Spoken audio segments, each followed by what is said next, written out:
ekinkijaho bwanyuma yabire nahayahayana nabo hantebeki okurgo mu Karuru indangirira yemerere omu Parliamentary Elections Act Cap 177 indangirira kansime ana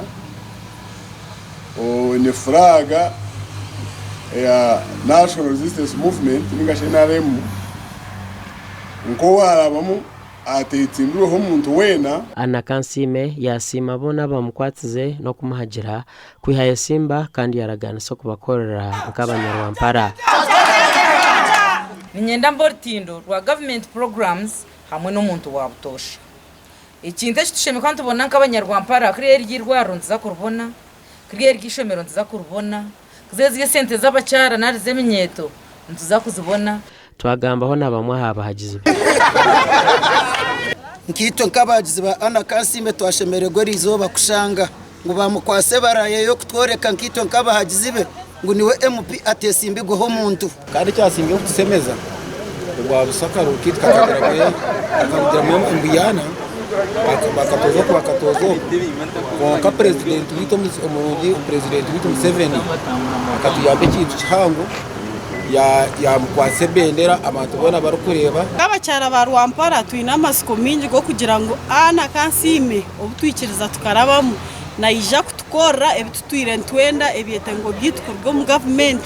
nito abacyara ba Rwampara tukargenyima tukabona obuhagizi bwa government Omugandi abatezi bakaruro muri shaka bushenyi municipality nibenda urasinja Karuru abahwero kutungura ebyamagara no kubashakira projects zo kubihombworo kine kondo mwebembezi oshikira wo muntu kwasa kumanyisho ngazisi akabasa basira habantu omuntu wenyuma tena banyuma akabasa kureba eze muntu akamashomero akamarwariro ebitijona byarasije no kutongerera hiraka